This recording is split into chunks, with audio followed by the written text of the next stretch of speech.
Hello. How's it going, people? Welcome to the stream. Welcome back to Mr. Robo 19 TV. And today, we're gonna talk about, of course, Arsenal, but we're also gonna touch on Premier League. Obviously, tomorrow, Arsenal play Ipswich Town away. One of the games, obviously, we still have left in the Premier League.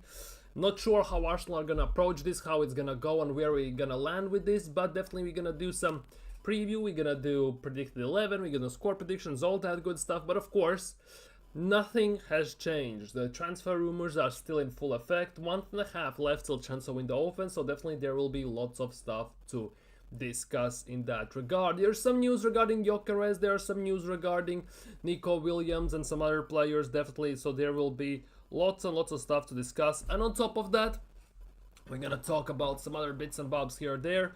Potential, we're gonna talk about the referee. I don't even talk about referees, but the referee has been announced, so we're gonna mention that. If there is enough time, we're gonna talk about Martin Odegaard specifically. I don't know how. I've been trying to basically squeeze specific Martin Odegaard discussion regarding Arsenal and his time at Arsenal for, well, what is it now? For about a week and a half, I'm not gonna lie. So it's been a bit of a rough time to find it out, because with the Champions League and everything going on, there is not too much time, and not too much time for streams specifically to find a way. Maybe could do a separate video on it, but then again, that video is gonna be like 55 years long, so definitely I'm thinking about putting it on stream.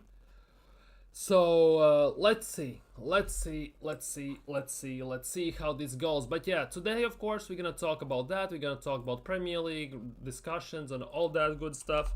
So definitely, if you're new around here, of course, subscribe, smash the thumbs up.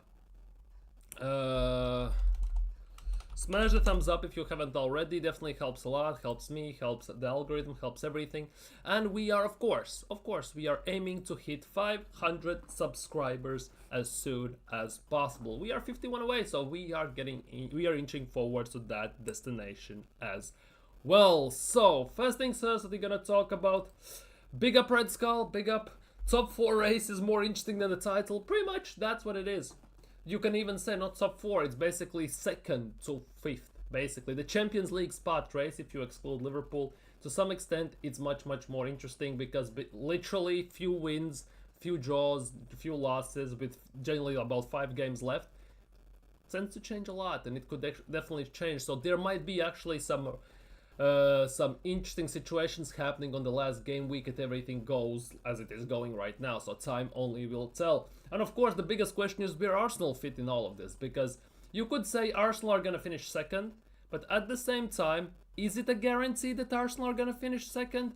I wouldn't be so sure. And what is my screen doing here? It's doing a Mazza here. What the hell is that? Arsenal finishing 2nd, also in my opinion, I'm not gonna lie, is not that big of a guarantee, is it?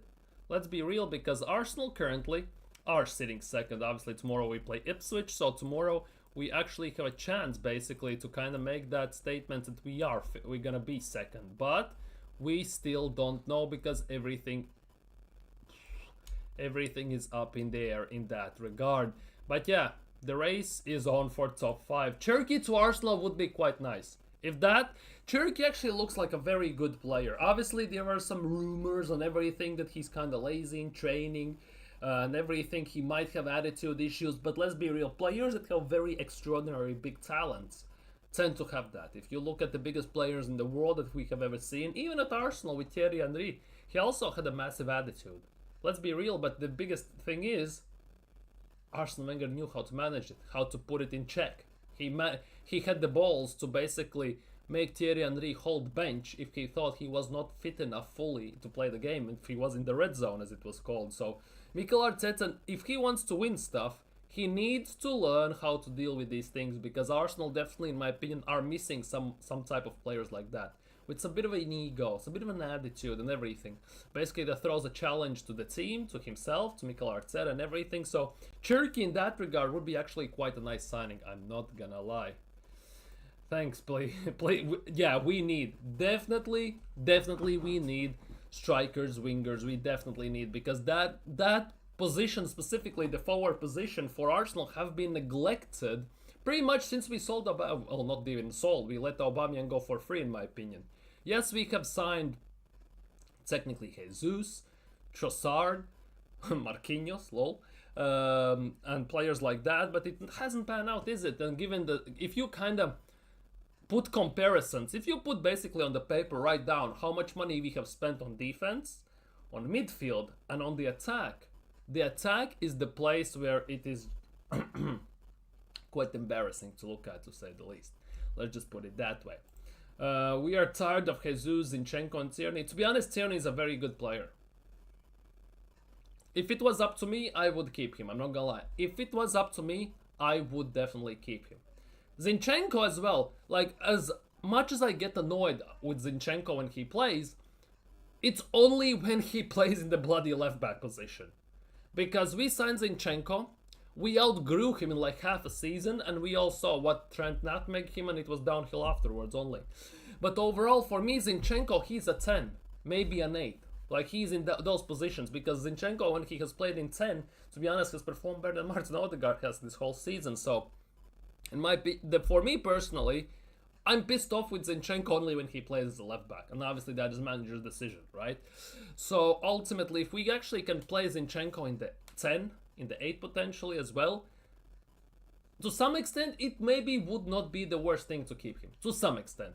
And Gabriel Jesus, yeah, Gabriel Jesus is one of those that needs to go, in my opinion. Unfortunately, because when we signed Jesus, I actually was a big fan of him. The issue with that is, again, injuries, obviously, but Jesus as well, he is not the striker.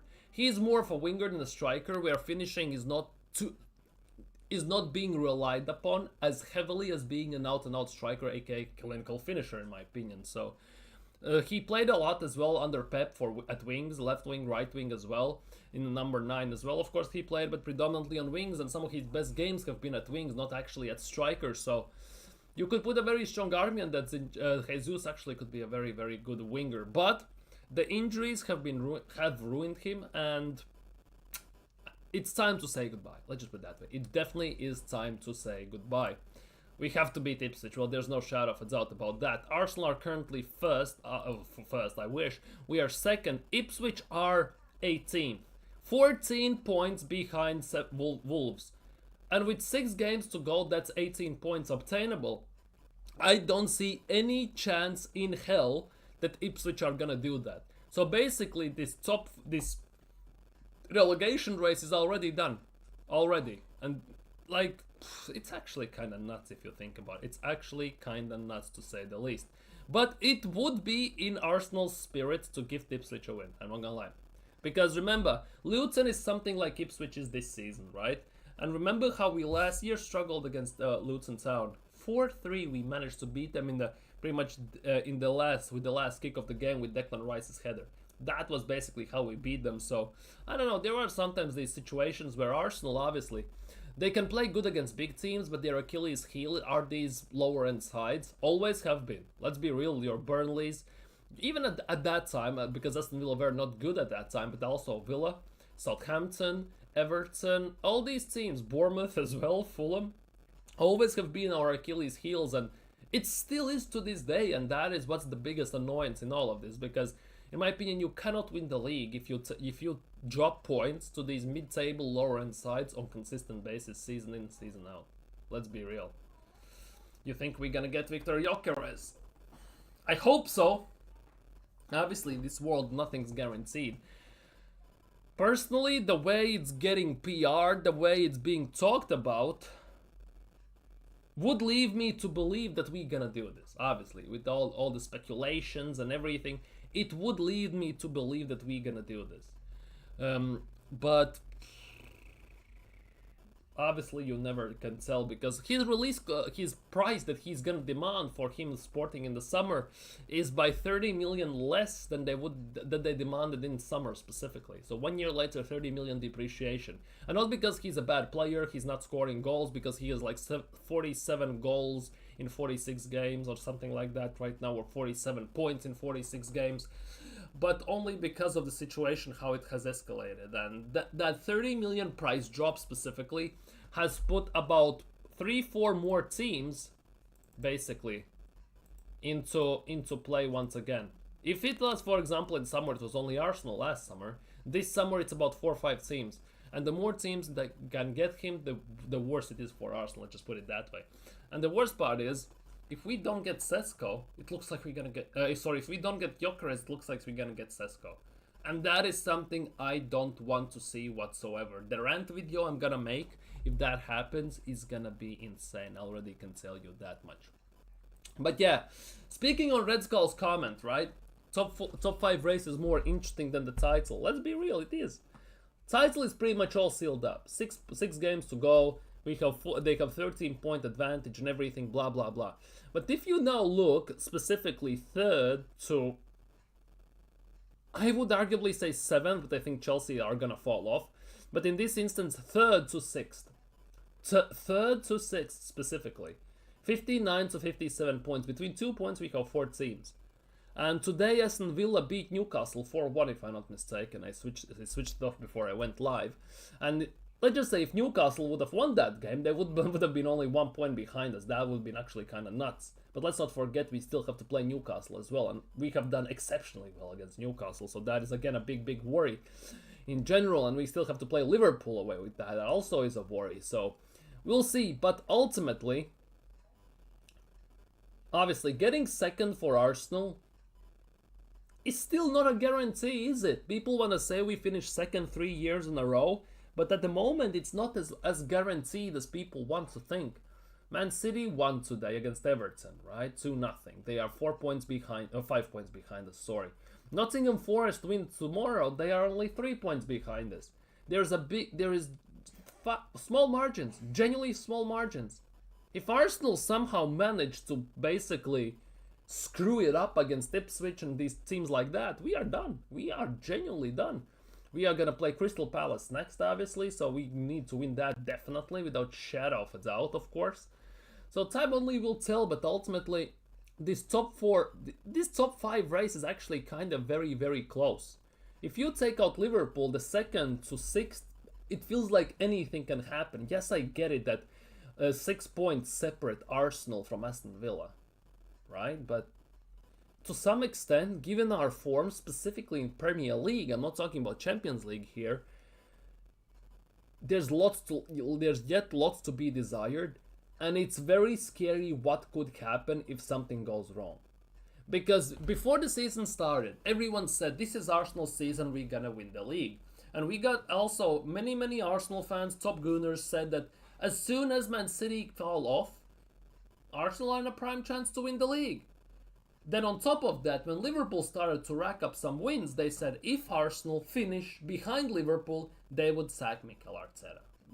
It's not what I said, the other people what they said. I stand on different ground about Mikel Arteta in general, but they are not here to talk about that. And now we definitely gonna finish behind Liverpool, and it's also not guaranteed that we're gonna finish above Newcastle, Nottingham Forest, Man City, to maybe some extent Aston Villa as well. Time will tell. Obviously, all these teams, all these 2nd to 6th place, right? We all have very tough games towards the end part of the season. But in the last 3 game weeks, right? Game week 36, 37, and 38. Arsenal play Liverpool away, Newcastle at home, and you may laugh, but Southampton away as well. Southampton are relegated, they have no pressure, they can play however they want, and they might be actually they can play freely without fear. If Arsenal are in a position where they desperately need to get something out of the game to finish basically second, it could be rough times, And those last 3 games for us in the season, I think it's gonna be rough. We still have to play Bournemouth, if I'm not mistaken, at home, or something like that. Our schedule overall is not also not that pretty to look at, if I'm not mistaken. Here it is, Arsenal's schedule. It's not that pretty to look at before we get into transfer news and all this stuff. We have to play Ipswich tomorrow, 4 p.m. kickoff, right? Away, obviously. Then we play Palace at home, which is hey. Then 1 week later, obviously, we play PSG. PSG without Thomas Partey, we'll see how that goes, but here we are. Crystal Palace, we're gonna play at home. Crystal Palace are in a bit of a fall currently because they were an insane run, but they have fallen off a bit. But we'll see how that goes. Richards today got a red, so he's not gonna play against us. But we still have to play Bournemouth at home, and then look at the games: Liverpool away, Newcastle at home, and of course Southampton away. We should, if we were looking on paper, right, strictly on paper, we should beat Ipswich, Palace, Bournemouth, Southampton, maybe Newcastle. That's 5 out of 6 games we should win. Will it happen? Not too sure. I'm not gonna lie, I'm not too sure. Liverpool is the only one that's like a 50-50 currently. Given the current situation that Liverpool most likely by then will have secured the league, they can do whatever they want. The focus might not be there. We actually could beat them for a change in Anfield since, well, when was it since we last beat them at Anfield? 2012, 2013, something like that, more than a decade ago. So it is what it is. We'll have to wait and see. But yeah, top 5 race currently is much more interesting than anything you can imagine. Anyhow, regarding Arsenal and some news.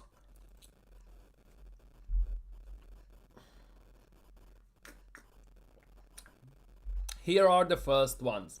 As it stands, according to Sam Mogbel, Thomas Partey and Jorginho are both expected to exit club this summer with their contracts expiring. Basically, what this means that Arsenal are not entertaining idea to basically re-sign them. It looks like it's out of players' hands, and the only way they stay is if Arsenal themselves sit down and decide that they want to keep them. Basically, that's what it is. And so far, I'm not gonna lie, we haven't heard almost anything in regards of Arsenal extending contracts to Jorginho and Thomas Partey. And that is a massive, massive worry for me. Personally, that is a massive worry because the way Partey has been playing this season, you could say he's our best midfielder this whole season combined. On top of that, the way he has specifically recently put in performances for us in Champions League and everything, it feels like it's a travesty that we are letting him go for free. And on top of that, we have to replace him, obviously. And we need someone similar in the midfield for the number 6 spot as well. And we just don't have that, do we? And the market is also for proper number 6s that are similar even to Thomas Partey is very, very, very thin. And I'm not too sure because one Zubimendi is not going to solve anything. Zubimendi is more Jorginho than Partey in general. But we actually need someone like Partey as well in the midfield. And we just don't have that. So that also raised the question what Arsenal are doing to kind of improve and rectify that. And also, Thomas Partey has been Arteta has spoken on Thomas Partey, and he said, has there been any progress on no new deal for Thomas Partey? Mikel Arteta said yes, there's progress with all the players. I leave that to Andrea Berta, of course, and the club decide and to talk about. So the intention is to keep him. The intention is very clear. So basically, he didn't answer the question. He just waffled it back. And there was also somewhere about Thomas Partey. I had it basically marked down so I can talk about it. But Thomas Partey basically said that he's doing his thing, he's playing, and anything that happens regarding Arsenal is up to them.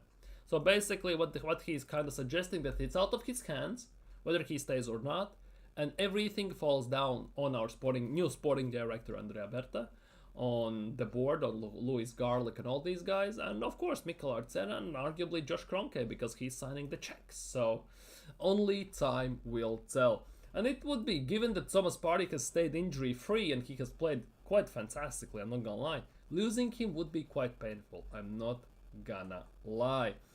Anyhow, apparently Arsenal are amongst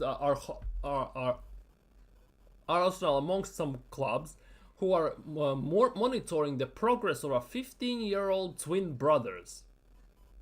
Okay, Holger Quintero, attacking midfielder, and Edwin Quintero, who is a winger.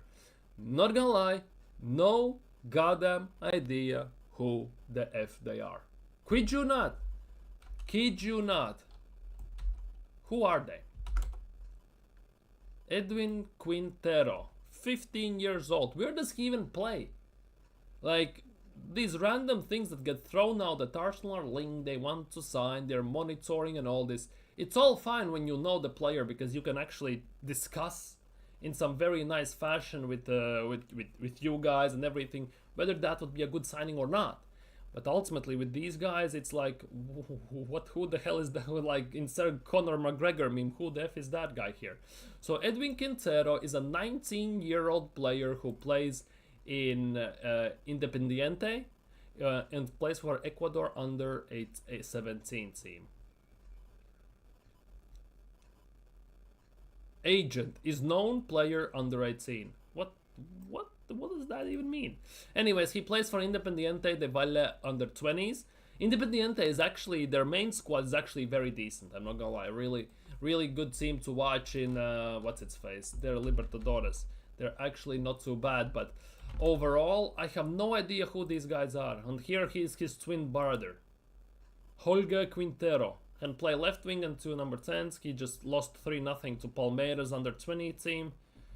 I have nothing.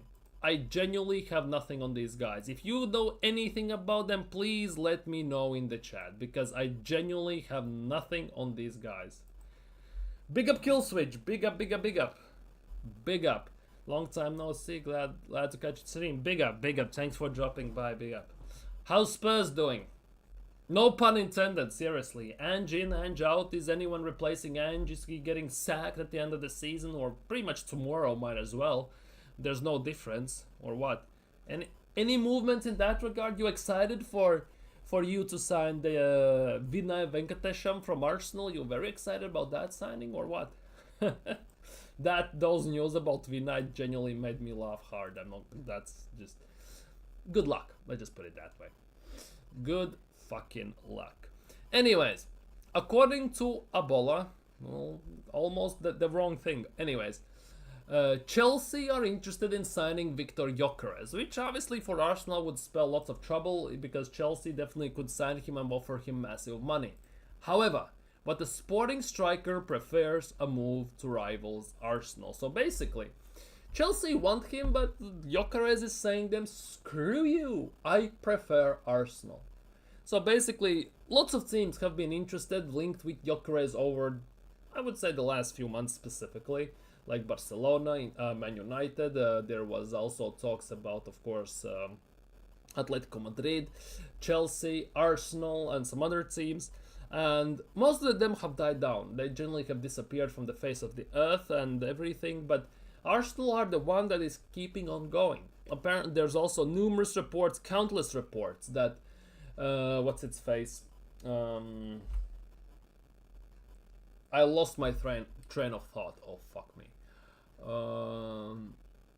Lots of here we go. Lots of reports that Andrea Berta is a massive fan of Victor Gyökeres. He also wanted to sign Victor Gyökeres for Atletico Madrid last summer already for the 100 million release clause, well 95 or something like that.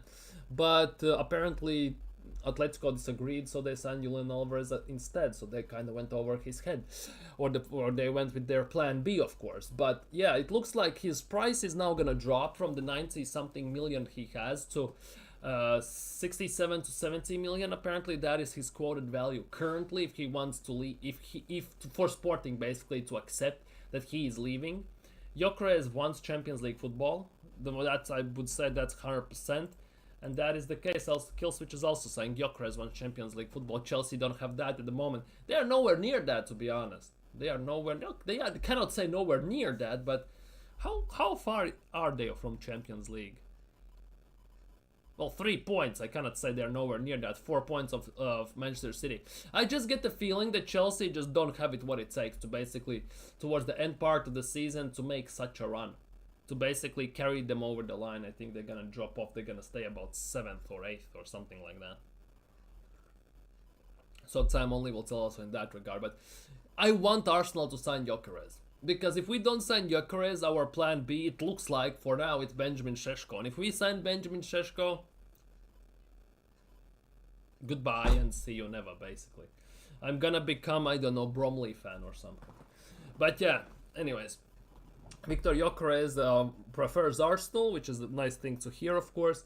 I just wish these news were more advanced. Let's just put it that way. Because all the time we just hear he wants this, he wants that, Arsenal are interested, Berta likes him, Berta likes that, Berta wants to sign him and all this stuff, but we never hear any concrete evidence. We just hear interest, links and all this stuff. We never hear anything after that, which is kind of annoying thing. Obviously it's not transfer window, so we cannot expect that. At the same time, the amount of links we are seeing for Arsenal with Gyökeres, if we don't sign him right now, I'm not gonna lie, Arsenal look like idiots at the end of the day, and that's the biggest worry about all of this. Because what I have with Arsenal is massive PTSD about these things, especially when if it makes sense, Arsenal won't do it. That's one of them, and all this stuff, and all this time we want someone like Benzema, we'd sign Marwan Shamach, for example, and all this stuff. We have had this over the years, and it's really hard to shake basically the PTSD I have about Arsenal, but hopefully with Andrea Berta we kind of can move in the right direction. Anyways, Nico Williams. We're moving on to Nico Williams, the other guy Arsenal have been linked with quite heavily. Apparently Arsenal manager Mikel Arteta has been given the all clear, the green light basically, for a move for Athletic Club's Nico Williams. That is according to Daily Star. And it doesn't stop there. There were also reports that Arsenal have picked up their interest after reports about this. This according to El Nacional, but they are not the most reliable, but hey, it is. Arsenal have reached out to try to and finalize a deal to sign Nico Williams after learning of Barcelona's decision to withdraw from the race. So basically it goes hand in hand with the previous statement that Arsenal have given Arteta the green light to go for Nico Williams, which is...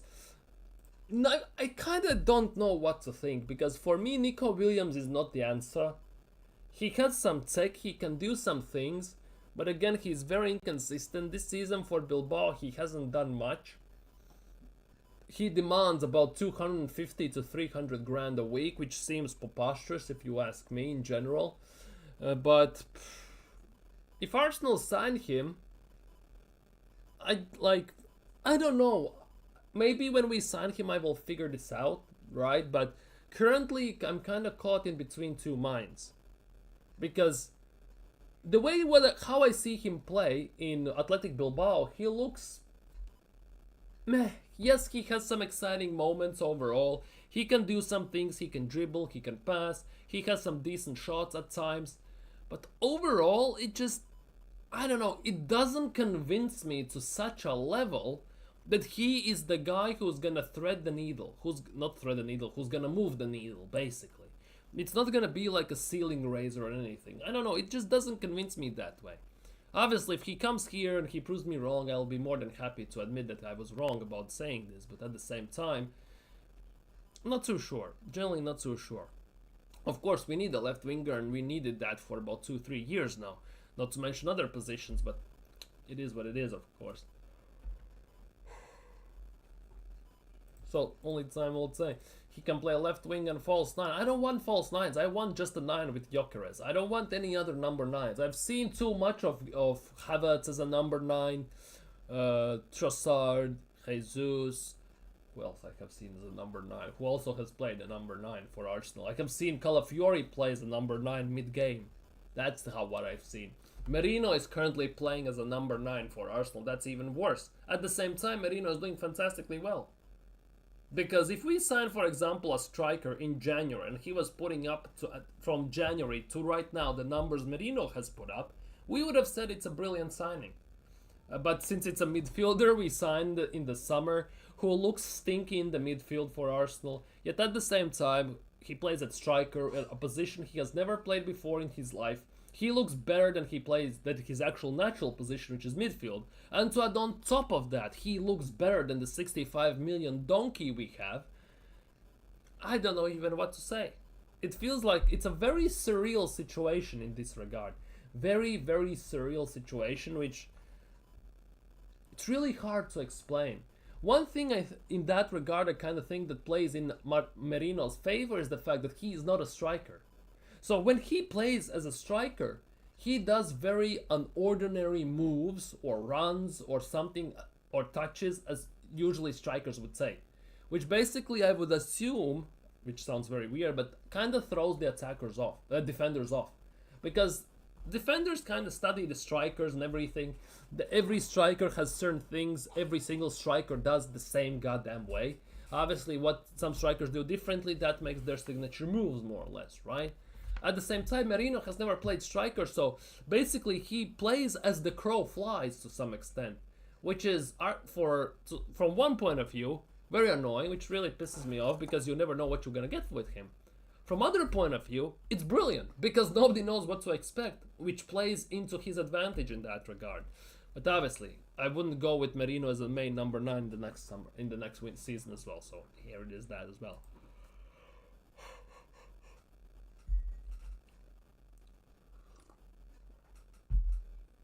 But yeah, it looks like our Arsenal have given Arteta everyone all clear on Nico Williams. Let's see what's gonna develop surrounding that. What else is here? What else is here? Not so good news is here, basically. I'm gonna tell you that. Apparently, Martin Zubimendi is prioritizing a move to Real Madrid this summer. Real Madrid are very interested and are said to have personally explained his plans to Zubimendi, which is kind of a well, I'm not too worried about it, but it is what it is. But Real Madrid is Zubimendi is prioritizing move for Zubimendi, and there were some more of that on top of this. Is that as well? This is also coming from Madrid Extra on top of that. Obviously, he's quoting what Arsenal football fan has said and everything, but it is what it is. But yeah, Martin Zubimendi prioritizing Real Madrid. Real Madrid are very interested and have explained their plans to him, which again, same like with Nico Williams, I'm kind of caught in between two minds. Because on one hand, we need someone like Zubimendi in our team from the midfield. Because obviously Zubimendi is not the most creative one, but he actually can play some passes and do all of this. He can play maybe as an 8 in that regard, but it is what it is. On the other hand, I don't think he's the one we need. You may say I'm crazy, I'm nuts, but I'm a firm believer in a way that we don't actually need Zubimendi. We need different type of a player. Zubimendi has specific things he can do well, but besides that, he's quite limited. Obviously, Mikel Arteta has expressed his need specifically for two different type of number 6s. One who is very bully ball type of one, physical, strong, and can play the ball through the needle, get out of press, who is press resistant, as in Thomas Partey, for example. And the other one he wants is also very technical, very agile, who can distribute the ball, who can pass it, and who can create from the deep. So basically, he can mix and match and rotate them depending on the opposition we face. That's what Mikel Arteta has apparently said as well, where it now spells lots of trouble because Thomas Partey, to some extent, is both of them into one. And I've been saying this for the longest time, that if we replace Thomas Partey, there legit are pretty much no one who can do those things as Thomas Partey does. Which means that we need one player who does one part of the things and another player who does the other part of the things. So I always said that we're gonna need to sign 2 midfielders to replace Thomas Partey to some extent, but most likely we're gonna sign 2 midfielders this summer. It's just gonna be kind of, again, multiple position type of versatile type of player who plays 6 and 8 and all this stuff, and who is also more of a 6 than an 8. I kind of think so. We're gonna sign 2 midfielders. Zubimendi is not built for teams like, yeah, exactly, and that for me is the biggest thing. Zubimendi is not built to play against teams like Everton, Newcastle, Villa, Fulham. Any team that plays very physical, tough midfield, it's pretty much impossible for Arsenal to. Arsenal midfield always struggles. Yes, we have Declan Rice. Yes, we have Thomas Partey, but this is also these are the games where Martin Odegaard is just useless pretty much as well, because he gets clamped down and he does nothing. And playing against Everton, who play genuine bully ball, against Newcastle, against Joe Linton, Bruno Guimaraes, Tonali, players like that who just bully and shove you and kick you and bite you. Same goes for Villa with Rodgers, Onana, McGinn, Tielemans. They all are physically strong. They bully you in the midfield. That's why many times when these teams play, it's very hard to surpass their midfield. And Arsenal always crumble against this. It was also an issue, maybe not as much under Invincible time, Arsene Wenger, and the time when we when we were in Champions League final, Champions League semi-final. But if we speak about Arsenal from like 2010, not 2010, 2012 and upwards, specifically since Robin Van Persie left starting that time, it's always been an issue for Arsenal. Whenever we play teams that don't press us, that are sitting back, we could have beaten low blocks. Something Mikel Arteta cannot do, right? But when we play against midfields who are high press bullying, who get physical with us, and who we cannot do anything against that, we fold, we disappear, we cannot play our game, and we crumble.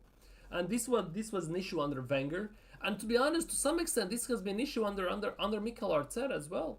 He has signed these so-called athletes more than actual football players, right? Very tall, very strong. But when you sign tall, strong players, you kind of sacrifice the technical ability of them. Because it's very rare to find a tall player, a physical player with good balance, good agility, and very good technical ability. You either have one or the other. You tend to not have both. Everyone cannot be a Zlatan, for example, or someone like that. But ultimately, yeah, and also we saw how that impacted Arsenal when we played against Luton Town 2 years ago. They played old school championship type English football, and it completely nullified us, defensively and offensively. They dealt with us with ease. Defenders, goalkeepers, center backs, they all played very physical, tough football, which stopped us in the tracks. And that is something, again, Arsenal need to figure out how to deal with this. And that's why Zubimendi, for me, is more of a no-go than anything. Because in those games, he's gonna go missing. He's gonna get run over, and that is something I don't want to see. Imagine Onana versus Zubimendi, for example. Onana is just gonna take his thumb, squish Zubimendi, rub it out, and blow him away. That's it, and the game goes on. Like, that for me was the biggest worry, and it looks like it might be the reasoning why. Mikel Arteta has promised that we're gonna beat Ipswich, by the way, so hold him to that. Hold him to that. Mikel Arteta on the Premier League title, potentially going to Liverpool this weekend. We'll make sure that we win the game and it doesn't happen. Hold him to that if it falls flat at the end of the day. Because we all know how these things tend to go. We all know. You promise, don't deliver, and everyone forgets that you even said these things. Some other news. Mikel Arteta says that Calafiori could be back before the first leg against PSG. Which is... I don't know what to even think. Have been we missing even him? I don't want to say that we have. Mind you, I never thought I would say don't miss Gabriel, but with Kivior at center back, actually played very decently these two Champions League games, so it also made me forget that we actually are missing Gabriel until he got shown in the stands, or at his home. He posted an Instagram story, so yeah, it's a bit of a weird one in that regard. But I don't think Calafiori is as influential as to Arsenal as people want to believe so. He's not a left back, first things first, right? So for me personally, he's a left-sided center back in 3 at the back, maybe a center back in 4 at the back, but we haven't seen that even, so time only will tell. But for me personally, he's not that guy. He is not that guy at all. So if we play, let's just say he plays left back, he's a liability, because playing left back, it's not him. Let's be real. He used to be a left back, but then he played left center back, and you can say that at center back he is better than anything. But we haven't seen him play too much center back at Arsenal, or pretty much at all. When we switched to 5 at the back, was he a left wing back or was he a center back? I forgot now. But ultimately he has played left back, left wing, striker for Arsenal, like during games, not like an out-and-out starting position. So he hasn't actually played too much center back, and there's a position I want to see him there. I want to see him play there because Kivior, based on at least last 3-4 games, right? You could say the same thing. He got played as a left back a lot. And I'm not gonna lie, he got the Zinchenko treatment because he is not the left back. He's a center back. We all know that. Now that he's been played for 4 games straight in a center back position, he actually is doing very good. Against Real Madrid, pocketed Mbappe and Rodrigo and everyone else. He just shut them out completely. Yes, obviously, since he doesn't have the game practice, he's inexperienced, he might not be as technically gifted and everything. He's gonna screw up. Yes, I get that, but since the times when he was tying his shoelaces, as we can see the goal, he has come a long way. Let's just put it that way. But for me, the biggest dilemma is if he performs to this level till the end of the season, he was one of the prime candidates for Arsenal to get sold. And not sure we're gonna do that anymore. I'm just gonna say it that way. I'm not sure it would actually be a smart move, ironically enough, as much as I was campaigning for Kivior to get sold. At the same time, if he can perform to this level, like he did against Madrid specifically, on consistent basis when he plays, I'm not gonna lie, I would keep him. I'm not gonna lie, I would keep him. Yeah, exactly. Kivior getting consistent games will improve massively. Exactly, because he mostly plays on the bench. Well, plays on the bench, sounds mad, but he sits on the bench. Or he gets played as a left back. And left back is not his natural position. You can have odd game here or there where he's very good. But to be consistently good, it's not him. And I think it same goes with Calafiore. He's not a left back. You need to see him as a center back.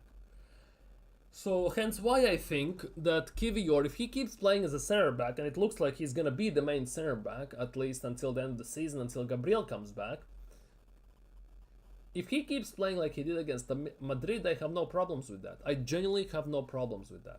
Obviously, when we're gonna play PSG and he's gonna play against Desiree Doué, Kvaratskhelia, Dembele, and Barcola with no party in front of him, especially in the first game, there will be some rough moments, I would assume. This also means you can spend 80% of your transfer funds on that. That would be the hope, and you like. There was some talks, there were some rumors, let's just put it that way, put out in the media, that Arsenal are prioritizing to sign a striker, a winger, and 2 midfielders, right? That would be with the money we get. Basically, I don't know, from revenue, sales, or what Kroenke gives us. Allegedly, the war chest, as it gets called.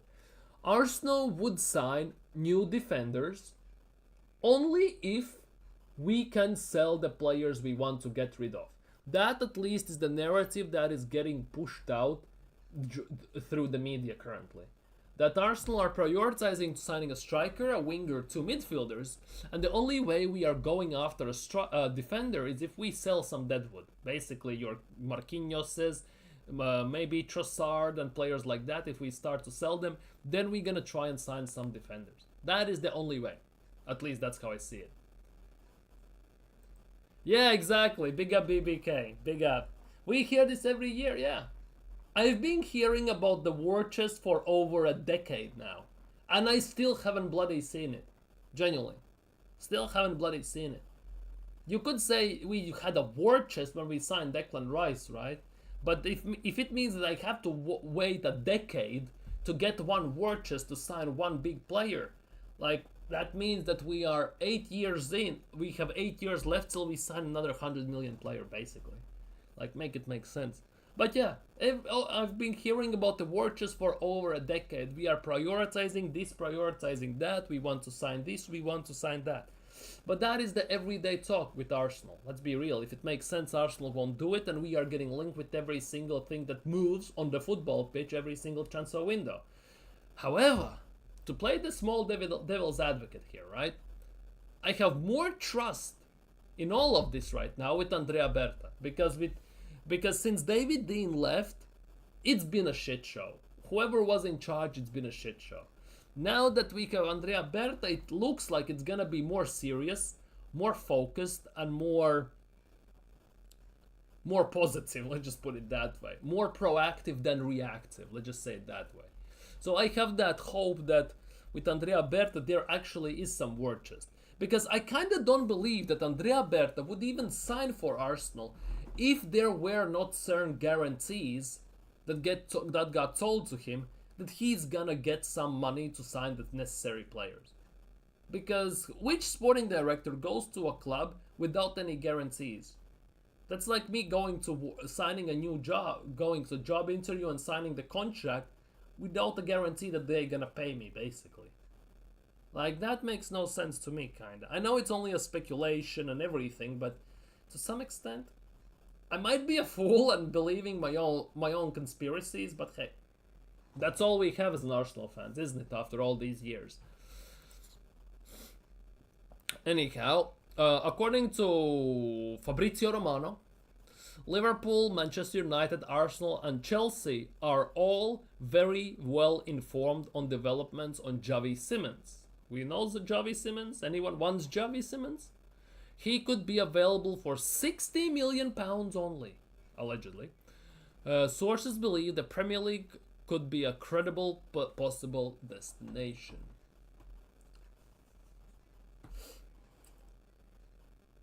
I don't know what to think about this. Because I was looking at Xavi Simons, I was last summer and even before, was thinking maybe yes, no. I'm still undecided. On one hand, yes, I would want him. I would sign him. On the other hand, I'm kind of not too sure. Like, it's been 2 years since I've been looking at him for Arsenal, how he could fit into the team. And I can see it, but also I can not see it. Like, it's weird. Xavi Simons for me is a weird one. Genuinely weird one. It looks like Leipzig is falling apart as well, losing all the players and struggling every single season now. But that's a different story.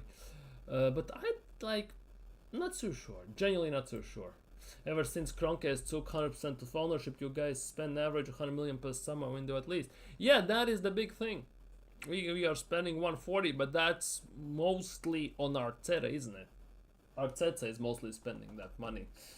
Emery didn't get it. 2018, sorry, 2019. Yeah, Emery didn't get any money. It's pretty much Arteta spends every summer. But again, 140 million in this situation, that gets us what? A striker and a winger, that's it. We need midfielders, we need defenders, we need technically a backup goalkeeper as well. And everything, it's like, it's not enough. We need about 300 million. Like, as mad as it sounds. Which means if we cannot sign everyone we need this summer, again, we are entering another rebuild within the rebuild for the rebuild we did when the rebuild was necessary 5 years ago. Like, that is the biggest thing. We never finish one job. We always start it. We go halfway through it, and by the time we do it, we realize, oh, it's not it. It's like, genuinely, you go renovate a house, you are halfway done, and then you realize, oh, there's termites in the stairwell. There's termites in the wood. Knock it all off. Let's start it all over. Fumigate everything. Then you fumigate everything, in case sack the manager or whatever. You start building it all again. You go halfway through, you start painting and everything. Oh wait, the roof is leaking. You need to start everything over. So you stop the painting because it's leaking, it's tearing down, it's ruining the paint and everything. You start it all over. Now you have to fix the roof. You fix the roof, you start painting. By the time you're doing that, oh wait, the electric wiring has gone faulty. Now you need to rewire the whole damn house and everything. We are always halfway through it when we need to do something again from the beginning. And that is the biggest issue here. I just hope that with Andrea Berta there is a possibility that we finally get the job done. That for me is the biggest hope in this regard. That we finally get the job done fully.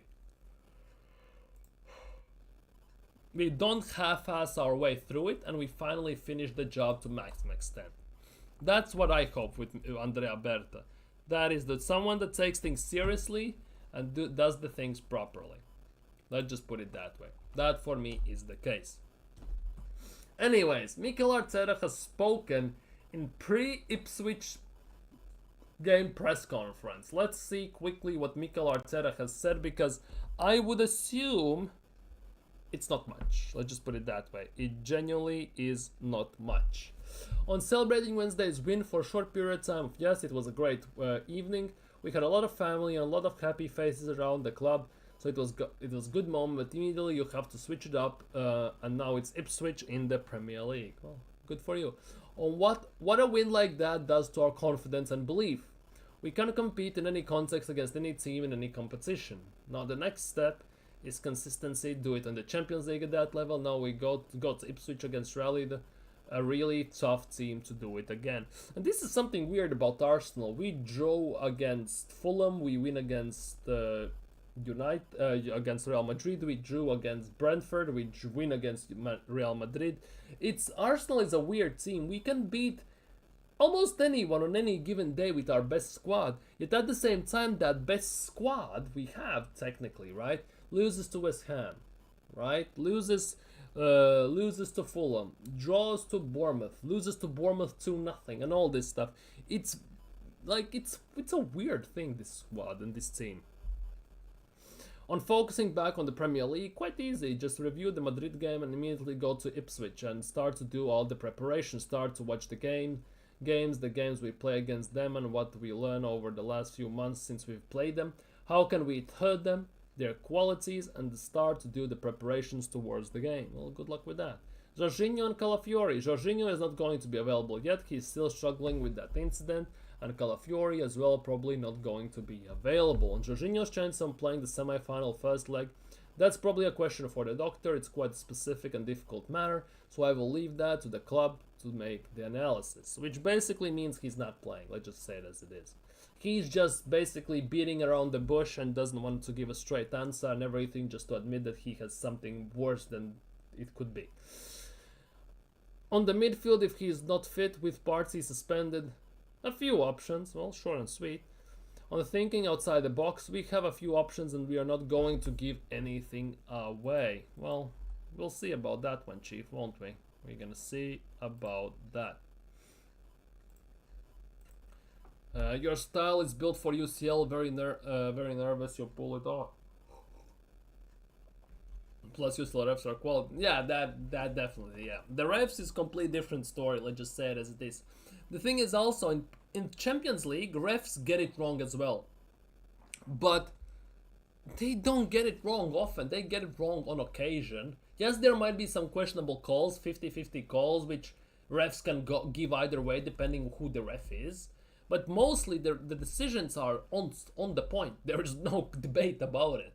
In Premier League, you can have the same challenge happen in the same game week by 4 different teams, and you can get 4 different outcomes. Not a foul, red, and yellow. That's it. You can get 4 different outcomes in the same foul. There's at least consistency in Champions League to some extent. Yeah, and our style is built for Champions League 100%. That is definitely the case. Because in Premier League, whether you like admit it or not, everyone knows everybody. Everyone knows everybody. In terms of style, how to play, how to defend, and how to exploit weaknesses. More often than not, to some extent. And everyone knows that our weakness is low block, mid-low blocks, and everything hit us on counters. That's our weakness. Everyone plays against that like that, I guess, against at least I would say 70-80% of the teams in Premier League, right? And, well, more often than not, obviously we come on top, but obviously, when it matters the most, we somehow tend to ball it, specifically and expeditiously, right? But it is what it is. In Champions League, you see most of the teams at worst 2 times. Unless you play them like we have with PSG, so you're going to see 3 times, right? You see it at most 3 times. And given the circumstances, nobody knows what to expect. Every single game is unique, it's different style, different manager, different systems, different players and everything. In Premier League predominantly, you play the same teams year in, year out. Because in Champions League, you can face any team that gets in. It's different teams, different cultures, strategies, everything. In Premier League, only 3 teams go down, 3 new teams come up. And many times the same team, few of those teams only rotate, like on the banjo jump. Ding, ding, ding, ding, up and down, up and down, up and down, up and down, like yo-yos. And that's it. So basically everyone knows everyone. In Champions League, it's not the case. Plus in Champions League, usually nobody parks the bus as well. And maybe Inter, that's going to be a different story if we get there. But overall, yeah, Champions League style, the way we play and the way other teams play in Champions League, 100% suits us much more than Premier League. But hey, if you want to be the best, you need to win all the competitions. And you cannot say, oh, this competition has better style. You either adapt or you'll get basically chewed up and spat out. That's about it. On how the team can adapt. Yeah, for sure. It depends on the players as well if they try to comfortable doing certain things and how he can maximize our qualities in relation to the game. They expect the things to them. Basically, he waffles a lot as always once again. He just tends to waffle. On how different this game could be compared to our home win over Ipswich. Yeah, I understand where they are at the moment and they're playing at home and as you said, it's one of the few chances that they have to survive. To be honest, they're 13 points or 12 points behind Wolves, and they have 6 games left. No, 14 points with 6 games. There's no chance they're staying up. No chance. There's no chance that Wolves gonna lose 6 games in a row, and Ipswich are gonna win 6 games in a row, starting with us. So pretty much they are down. They're gonna finish 17th potentially, but they're gonna go down. No, sorry, 18th. My bad. Do I even have it open still? The Premier League? Yeah, we do. See? It's 14 points with 6 games to go. There's no chance in hell that Wolves basically lose all 6 games and Ipswich win all 6 games. Like no chance. Genuinely no chance. By the way, kill switch. Dare I speak on this or not? Dare I speak on this? 37 points. You might finish 17th, you know? If you really screw this up, you're only 2 points above 17th. Holy crap. If Premier League was a tiny bit better, if the levels weren't so low, at least for the newly promoted sides, the 40 point mark would be very tough for you to achieve to stay up. It used to be 40 points. You genuinely would struggle. That's how nuts it is. Because if we go by old styles, you would be on about 30, 31 maybe, and you would 6 games to go. It would be hell on earth. Wolves have won now what? 1, 2, 3, 4, 3 of the last 5, so they are safe pretty much. 14 points in 6 games. Don't think Ipswich are gonna win 6 and Wolves are gonna lose 6 in a row. So that's definitely not happening. So it is what it is. League positions Bayern should go no matter Europe. Exactly, that is the thing. 15th, you know. 5th bloody 10th. And almost 17th even. Like, that is inexcusable. As an Arsenal fan, okay, cool. We banter you, you banter us, all okay. But above all, we are football fans. And seeing some teams to drop this low, it's actually kind of nuts. Same goes with Manchester United. Rivals as rivals is, and everything. The bells, Wenger versus Sir Alex, and everything. But holy crap, does the level suck in this thing? Exactly. League position is why I should go no matter Europa outcome. If you win, if you win Europa League and get into Champions League by winning it, right? I would assume you are still sacking Ange, because you are not like Everton, for example, who can finish 15th, for example, and win Europa League, or even go in Europa League semi-finals, and everyone will be super happy. You are not in that position. Levi really has ruined the team, hasn't he? On how different it could be compared. Okay, we all talk on how highly he rates Liam Delap. Oh, this would be good. Are we signing him? Yeah, no, I don't talk about individuals and positions on any positions as. Wait, sorry, my bad. Misclick. And matches they've done it against the opponents, lots of attention. On the title potentially going to Liverpool this weekend, we make sure that we win the game and it doesn't happen. You better goddamn win this game then. Genuinely, you better goddamn win this game. Because there's no excuse. How much Rice is a leader? Oh, bloody hell. Here we go, potential Odegaard captaincy stripped. Well, he's learning more and more. I think performances like he had in this side against Real Madrid actually just puts the player in a different dimension, and that's why we brought him here. That's why we demand him as well to take more steps to be more decisive in games, because he can do it. We've been talking about it for the last few weeks. To be at this stage, it's not easy. He's done it 2 times in a row. Now he's maintaining level consistency, belief, and undoubtedly his role will be bigger and bigger. This is kind of going in the direction where Odegaard is gonna get stripped from the captaincy. That is kind of positive, isn't it? Odegaard might get stripped from captaincy. Anyways, in this regard, it doesn't matter how, like, if he drops a stinker against Ipswich, he's gonna get cussed. There's no excuses for being world class against Real Madrid and being basically, I don't know, Eboué against, what's its face? Not even Eboué, that's disrespecting Eboué. Being like, I don't know, being someone used being like a championship level player against Ipswich. Whole lot of questions today. On if he prefers the first leg of knockout games at home. Yes, my preference has always been to play the second game at home, but it's what we have at the moment.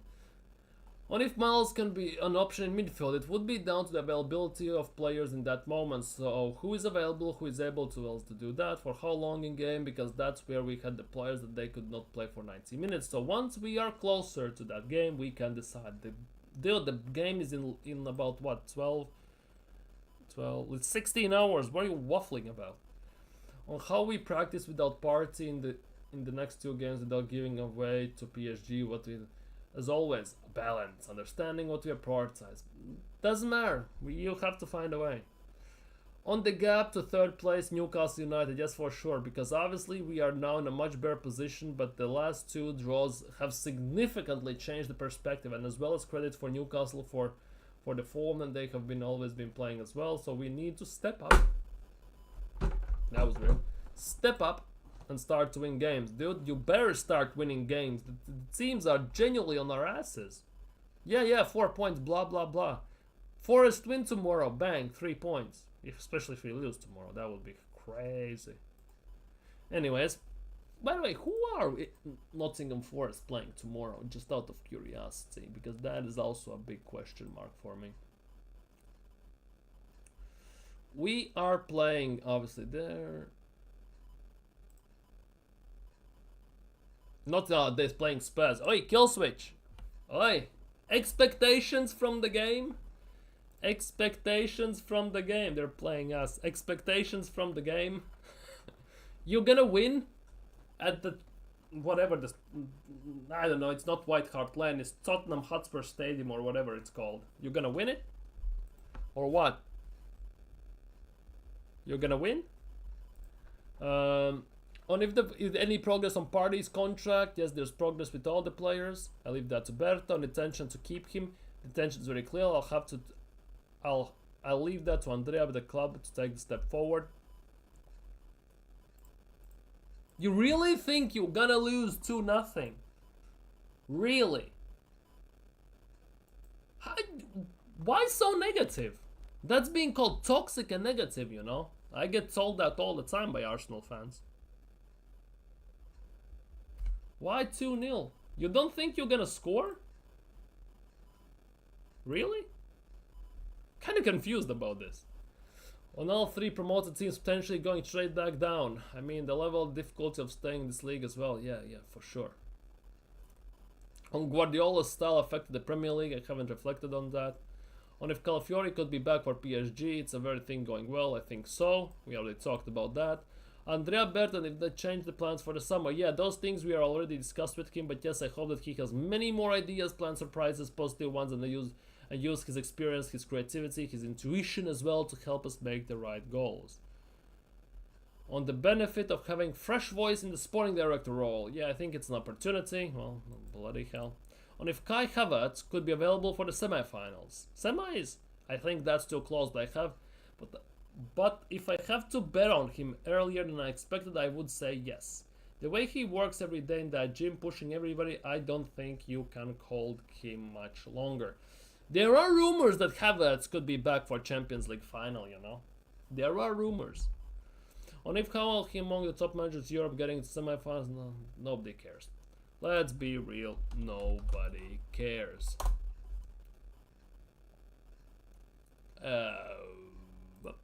This one, correct? Correct. 4-3-3. Okay, need to move this a bit, window capture.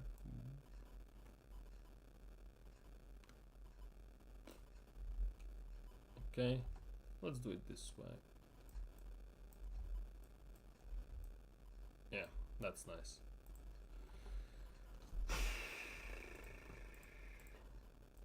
We're resting our players for Europa. Wait.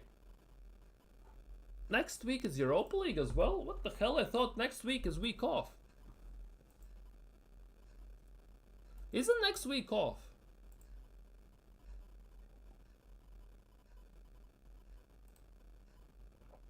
Yeah, next week is off. What do you mean, Europa? Next week is off. You're not playing. Why are you resting anyone? Or do you mean you're resting after Europa League? Because next week is a weekend. It's a week off.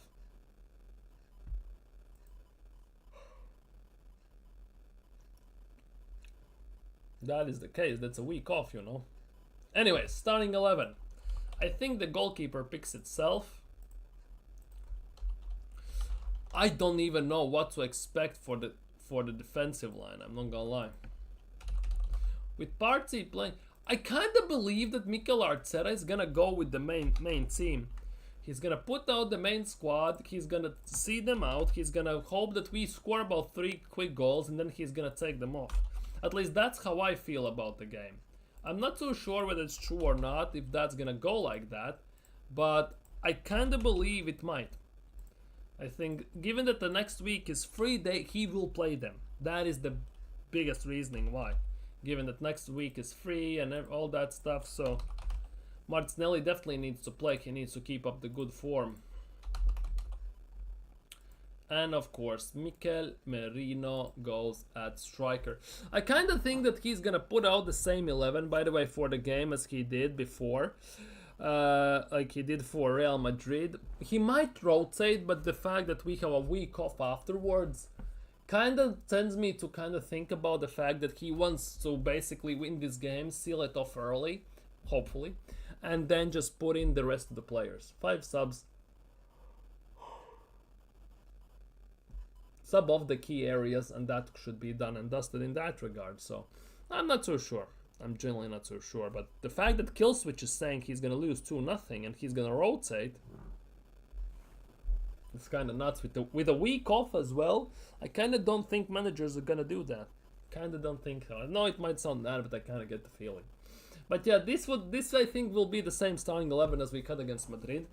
Maybe I can see some... Well, Partey is genuinely not playing even next week against PSG. Well, not next week, the week after next one. Against PSG, so kind of get the feeling that he definitely is going to play.